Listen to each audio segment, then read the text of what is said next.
Hello everyone. बेटा आज का जो हमारा टॉपिक है that is electron gain enthalpy. कल के टॉपिक में हमने किया था about ionization energy. Electron gain enthalpy ionization energy से बिल्कुल उल्टा होता है। आयनाइजेशन एनर्जी में क्या होता था कि कोई आपके पास न्यूट्रल गैसियस एटम है, उसके बाहर वाले शेल से इलेक्ट्रॉन निकालने के लिए जो आप एनर्जी देते थे that is known as ionization energy.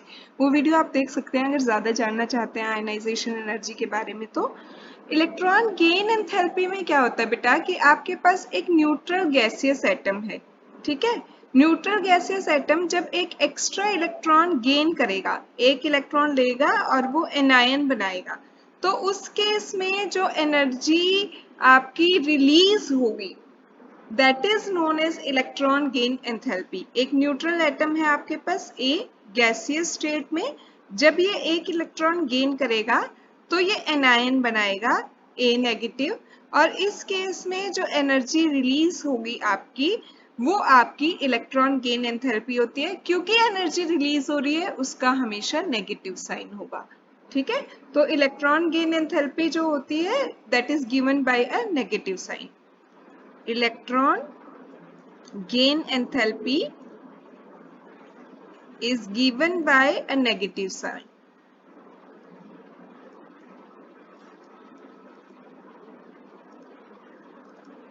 अब ये कहते हैं कि ऐसा वैसे हमेशा नहीं होगा कि नेगेटिव साइन ही हो, क्योंकि जब सेकंड इलेक्ट्रॉन गेन एंथैल्पी होती है ना बेटा तो वो कई बार पॉजिटिव होती है।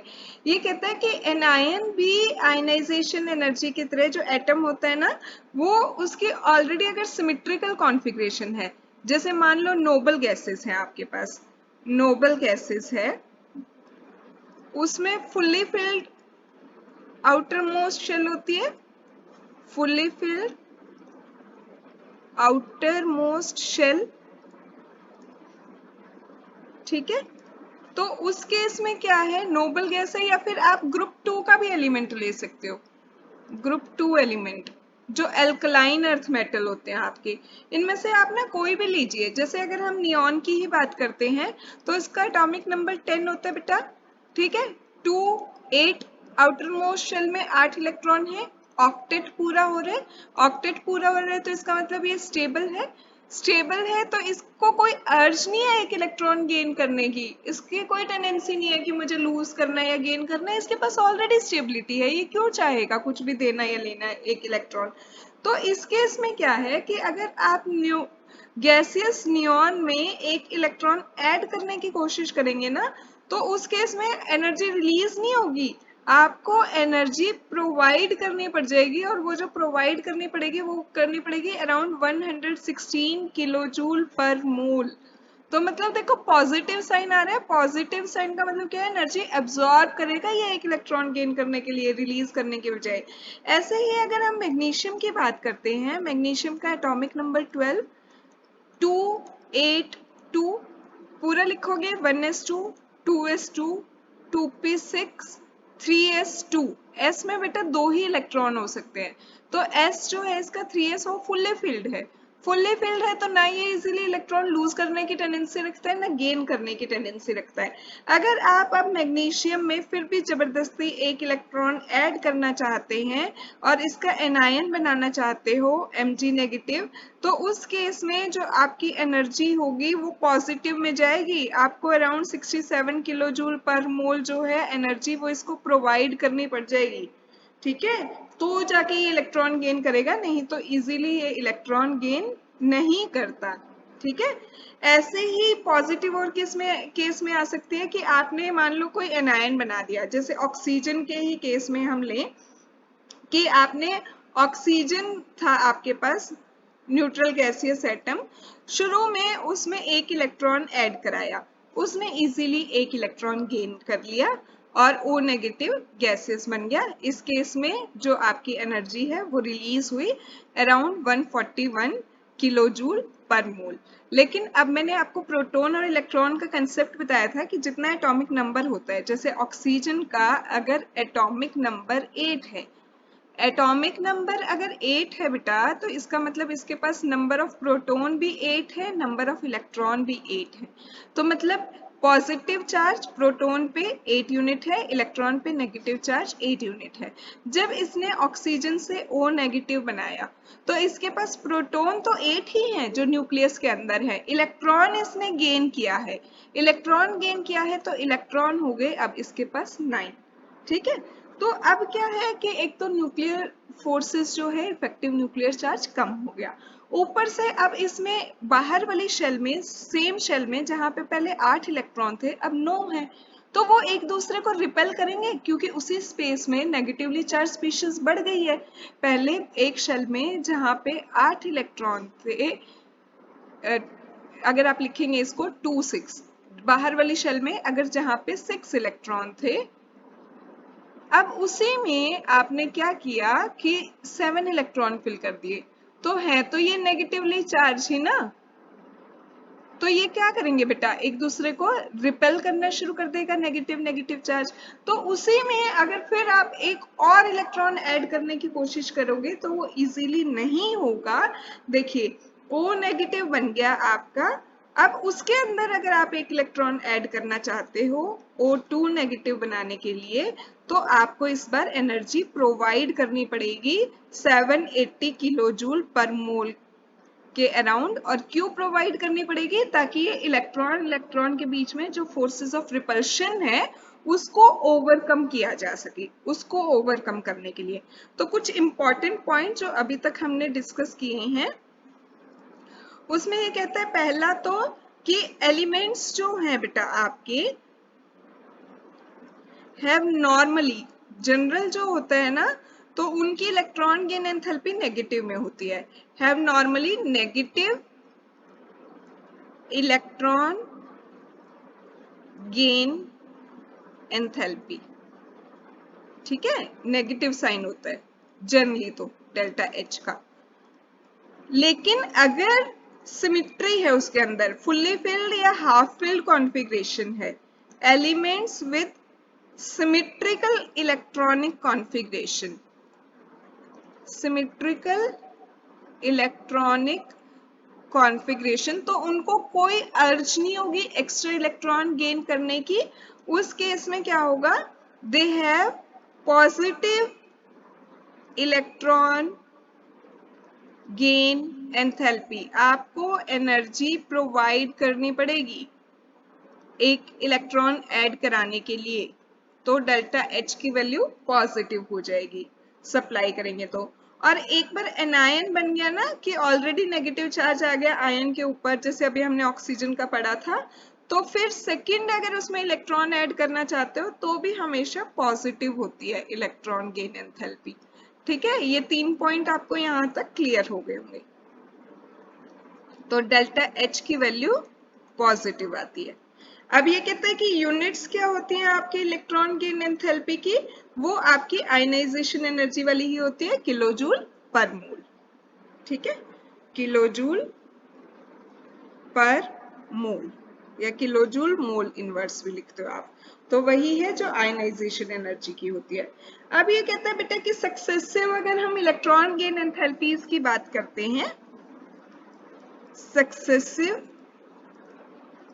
इलेक्ट्रॉन गेन एंथैल्पीज की अगर मैं बात करूं, तो उसमें बेटा ये एक चीज बोलता है, देखिए कि आपका कोई भी जो इलेक्ट्रॉन है from a gaseous atom are lost in succession होता था ना आयनाइजेशन एनर्जी में, कि एक के बाद एक लूज होता था हमेशा, पहले एक इलेक्ट्रॉन निकालते थे फिर दूसरा निकालते थे। तो ऐसे ही इस केस में भी जब एक्सेप्टेंस होगी इलेक्ट्रॉन की, इलेक्ट्रॉन गेन एंथैल्पी के केस में, तो वो 1 by 1 होती है। ऐसा नहीं है कि एक ही बार में धक्के से आप 4 इलेक्ट्रॉन ऐड कर दोगे किसी के अंदर, पहले आप एक इलेक्ट्रॉन ऐड करोगे फिर दूसरा करोगे फिर तीसरा करोगे, इस तरह से 1 by 1 आप इलेक्ट्रॉन्स ऐड करते हो। ठीक है, तो ये कहता है कि electrons are accepted one by another, electrons are accepted one after other in succession, in succession। ठीक है, जैसे भी आपका न्यूट्रल गैसियस एटम है ना, वो एक गेन करेगा इलेक्ट्रॉन तो वो एनायन बना लेगा। ये चीज मैंने अभी आपको बताई थी, न्यूट्रल एटम है वो एक इलेक्ट्रॉन ऐड करेगा और एनायन बनाएगा। इस केस में जो आपकी डेल्टा एच की वैल्यू होगी वो आपकी जनरली नेगेटिव आ जाती है। अब एनायन में अगर आप एक्स्ट्रा इलेक्ट्रॉन ऐड करना चाहते हो तो उस इलेक्ट्रॉन को ऐड करने के लिए ओवरकम करना पड़ेगा forces of repulsion, overcome forces of repulsion between anion and electrons, between anion and electron।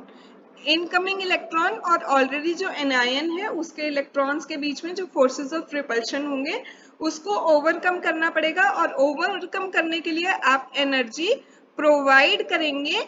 Energy provide करेंगे तो डेल्टा एच की वैल्यू जो है उस केस में पॉजिटिव हो जाती है। एग्जाम्पल जैसे ऑक्सीजन का भी दिया ही था, एक और आप सल्फर का भी ले सकते हैं। सल्फर जब न्यूट्रल गैसीय स्टेट में है उसमें अगर आप एक इलेक्ट्रॉन ऐड करते हो तो आपका S नेगेटिव जब बनता है तो एनर्जी रिलीज होती है। एनर्जी रिलीज होती है अराउंड -200 किलो जूल पर मोल के करीब, ठीक है। लेकिन अभी इस S नेगेटिव में अगर आप एक और इलेक्ट्रॉन ऐड कराना चाहेंगे और S2 नेगेटिव बनाना चाहें तो उस केस में आपको एनर्जी प्रोवाइड करनी पड़ेगी, और जो प्रोवाइड करनी पड़ेगी वो आपको 590 किलो जूल के अराउंड प्रोवाइड करनी पड़ेगी। क्यों प्रोवाइड की? ताकि फोर्सेस ऑफ रिपल्शन जो होंगे सेकेंड इलेक्ट्रॉन के एडिशन में और ऑलरेडी जो आउटर मोस्ट शेल में इलेक्ट्रॉन प्रेजेंट है एनायन की, उसको ओवरकम करने के लिए। अब हम बात करते हैं factors on which electron gain enthalpy depends. factors on which electron gain enthalpy depends। किस किस फैक्टर पे डिपेंड करती है? पहली चीज तो है बेटा एटॉमिक साइज ही आपका, ठीक है। एटॉमिक साइज पे कैसे डिपेंड करेगी? ये कहते हैं डिस्टेंस जितना होगा between nucleus and the incoming electron, अगर आप इंक्रीज कर देते हो, ज्यादा कर देते हो, न्यूक्लियस और इनकमिंग इलेक्ट्रॉन्स के बीच में, इनकमिंग इलेक्ट्रॉन्स के बीच में अगर आप डिस्टेंस इंक्रीज कर देते हो, साइज इंक्रीज कर रहे हो, मतलब डिस्टेंस इंक्रीज करने का मतलब, तो क्या होगा कि जो इनकमिंग इलेक्ट्रॉन है वो न्यूक्लियस का फोर्स उन पे लग ही नहीं पाएगा। Incoming electrons experience less attraction towards the nucleus, less attraction towards the nucleus, ठीक है। और उसकी वजह से क्या होगा, आपकी इलेक्ट्रॉन गेन एंथैल्पी जो है वो लेस नेगेटिव होगी बेटा, क्योंकि वो इलेक्ट्रॉन ऐड होने में कोई इंटरेस्ट ही नहीं होगा, जब न्यूक्लियस उसको खींच ही नहीं रहा अपनी तरफ। तो इलेक्ट्रॉन गेन एंथैल्पी मतलब जो आप इलेक्ट्रॉन अगर फिर भी ऐड करा देते हो ना तो एनर्जी कम रिलीज होगी, becomes less negative, less negative, ठीक है। और ऐसे ही जब हम टॉप टू बॉटम मूव करते हैं तो साइज इंक्रीज होता जाता है, साइज इंक्रीज होता जाता है, तो इलेक्ट्रॉन गेन एंथैल्पी जो है आपकी, इलेक्ट्रॉन गेन एंथैल्पी वो लेस नेगेटिव होती जाती है।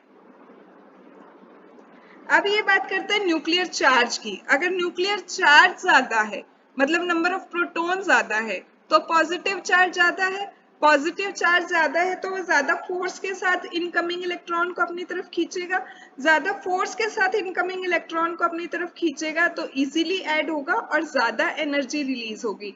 ज्यादा एनर्जी रिलीज होगी इसका मतलब electron gain enthalpy, electron gain enthalpy becomes more negative, more negative। कब more negative होगी? जब न्यूक्लियर चार्ज इंक्रीज होगा, with increase in nuclear charge, ठीक है। अब इसके बाद ये कहते हैं सिमेट्री की अगर हम बात करें, सिमेट्री का भी हमने डिस्कस किया था मैग्नीशियम के केस में और नोबल गैसेस के केस में। ये कहता है बेटा जब भी आपकी फुल्ली फिल्ड या हाफ फिल्ड कॉन्फ़िगरेशन होगी या सिमेट्री होगी एक, तो उसमें इलेक्ट्रॉन ऐड कराना मुश्किल हो जाएगा। इलेक्ट्रॉन ऐड कराना मुश्किल हो जाएगा तो आपको एनर्जी प्रोवाइड करनी पड़ेगी। Energy will be needed then, will be needed and electron gain enthalpy becomes positive, becomes positive। ठीक है, उसकी वैल्यू फिर पॉजिटिव होती जाती है। तो नोबल गैसेस जो होती है हमेशा उनकी पॉजिटिव इलेक्ट्रॉन गेन एंथैल्पी होती है। Noble gases have positive electron gain enthalpy. ठीक है, अब अगर हम वेरिएशन करें इसकी पीरियोडिक टेबल में, variation of electron gain enthalpy in periodic table.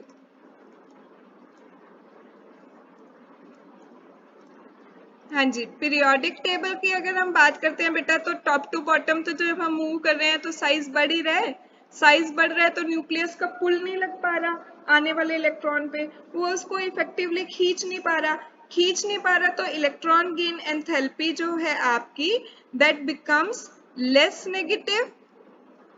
Come energy release होगी जब आप इलेक्ट्रॉन ऐड करेंगे तो less negative down the group. और जब आप पीरियड में मूव करेंगे लेफ्ट टू राइट तो उस केस में इलेक्ट्रॉन गेन एंथैल्पी जो है आपकी ज्यादा नेगेटिव होती जाएगी क्योंकि साइज छोटा होता जाता है और इफेक्टिव न्यूक्लियर चार्ज बढ़ता जाता है, become more negative along the period. क्यों ज्यादा हुई? क्योंकि साइज छोटा हो रहा है, इफेक्टिव न्यूक्लियर चार्ज बढ़ रहा है। न्यूक्लियस का चार्ज अगर बढ़ रहा है तो effectively nucleus outermost shell में जो आप इलेक्ट्रॉन ऐड करोगे उसको अपनी तरफ खींचेगा, इफेक्टिवली खींचेगा, इजीली इलेक्ट्रॉन ऐड होगा तो ज्यादा एनर्जी रिलीज होती है। ठीक है, और जो सिमेट्रिकल कॉन्फ़िगरेशन है आपकी उनके केस में आपकी इलेक्ट्रॉन गेन एंथैल्पी जो है वो हमेशा पॉजिटिव में जाएगी। Symmetrical configurations and noble gases also, and noble gases वो सब symmetrical ही है, fully filled है। noble gases have positive electron gain enthalpy. इसका मतलब अगर इनमें आप इलेक्ट्रॉन ऐड कराना चाहते हो तो आपको एनर्जी प्रोवाइड करनी पड़ेगी रिलीज होने की बजाय। ठीक है, और कुछ बुक्स में ना बेटा क्या होगा कि इलेक्ट्रॉन एक्सेप्टिंग टेंडेंसी जो है ना किसी भी एलिमेंट की उसको इलेक्ट्रॉन एफिनिटी से भी दिखाया होगा। इलेक्ट्रॉन एफिनिटी क्या होती है? वही जो हम बात कर रहे हैं यहाँ पे इलेक्ट्रॉन गेन एंथैल्पी। इसमें क्या है? Electron accepting tendency, accepting tendency of a neutral gaseous atom.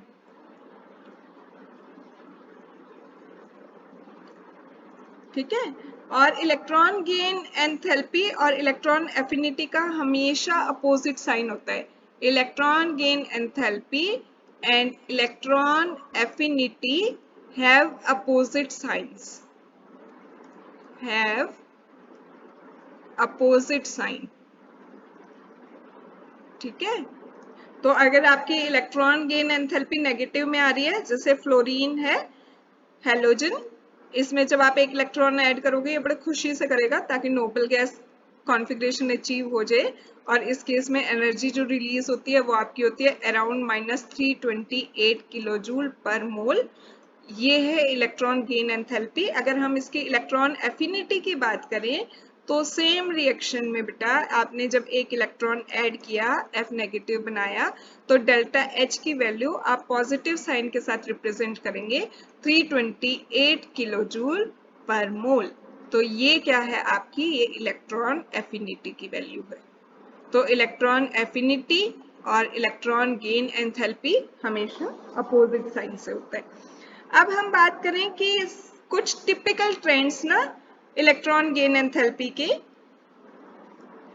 some typical trends of electron gain enthalpy, उसमें ये कहता है बेटा पहली चीज तो कि जो भी आपके हेलोजन होंगे ना, halogens have maximum negative electron gain enthalpies in their respective period. Period में इनकी सबसे maximum negative electron gain enthalpy होती है। ऐसा क्यों होता है? आप इस चीज से अंदाजा लगा सकते हो कि हेलोजन की आउटर मोस्ट शेल जो होती है, जैसे फ्लोरीन की बात करें, एटॉमिक नंबर 927, बाहर वाली शेल में बेटा 7 इलेक्ट्रॉन है। ये अगर एक इलेक्ट्रॉन और गेन कर लेगा ना तो नोबल गैस कॉन्फ़िगरेशन अचीव हो जाएगी।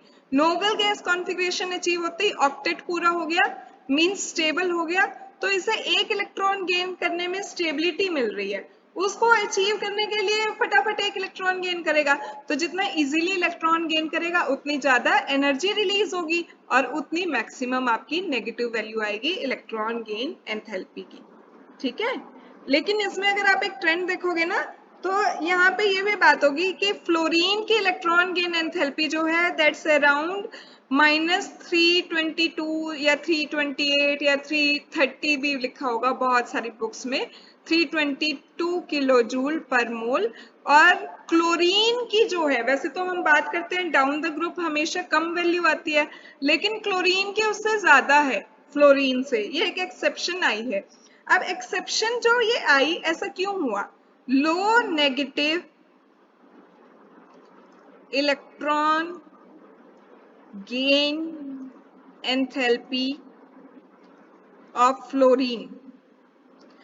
क्यों बेटा? क्योंकि इसका साइज छोटा है, स्मॉलर साइज है, उसमें आप एक एक्स्ट्रा इलेक्ट्रॉन ऐड कर रहे हो। इसका जो एटॉमिक रेडियस होता है ना फ्लोरीन का, वो होता है आपका अराउंड 72 पिकोमीटर। उसमें आप एक एक्स्ट्रा इलेक्ट्रॉन ऐड करोगे तो उसकी वजह से क्या हो जाएगा, उनमें इलेक्ट्रॉन्स में रिपल्शन होनी शुरू हो जाएगी। तो रिपल्शन जो है वो बहुत ज्यादा होगी और उसको ओवरकम करने में एनर्जी लग जाएगी, तो इसलिए ये इतना इजीली इलेक्ट्रॉन गेन नहीं करता। बट इसके कंपैरिजन में जैसे ही इससे अगले एटम पे क्लोरीन पे हम चलते हैं, तो क्लोरीन का जो एटॉमिक रेडियस होता है वो होता है आपका अराउंड 99 पिकोमीटर। साइज बड़ा हो गया, अब साइज बड़ा हो गया तो उसमें एक इलेक्ट्रॉन ऐड कराना इजी हो जाएगा, एक इलेक्ट्रॉन ऐड कराना इजी हो जाएगा, तो इसकी इलेक्ट्रॉन गेन एंथैल्पी ज्यादा नेगेटिव में आएगी, मतलब ये ज्यादा इजीली इलेक्ट्रॉन लेगा एज कंपेयर टू फ्लोरीन। ठीक है, अब अगर दूसरी हम बात करें, नोबल गैस एलिमेंट्स जो हैं उनकी हमेशा ही पॉजिटिव रहेगी electron gain enthalpy. Noble gas elements have positive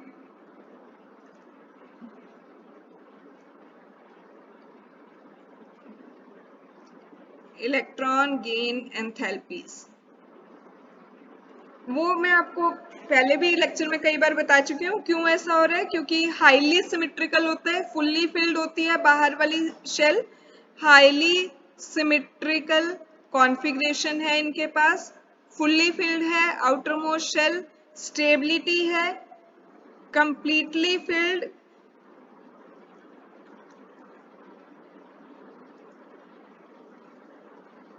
occupied orbitals जो हैं इनके कंप्लीटली फिल्ड हैं, स्टेबल है। स्टेबल है तो कोई अर्ज नहीं है एक्स्ट्रा इलेक्ट्रॉन ऐड करने की, no urge to add extra electrons. जब इसको कोई रिक्वायरमेंट ही नहीं है एक्स्ट्रा इलेक्ट्रॉन्स की, तो उस केस में अगर आप इलेक्ट्रॉन ऐड करोगे तो आपको एनर्जी प्रोवाइड करनी पड़ेगी। एनर्जी प्रोवाइड करनी पड़ेगी तो हमेशा आपकी इलेक्ट्रॉन गेन एंथैल्पी क्या होगी, उसका पॉजिटिव साइन आएगा। ठीक है, तो दैट्स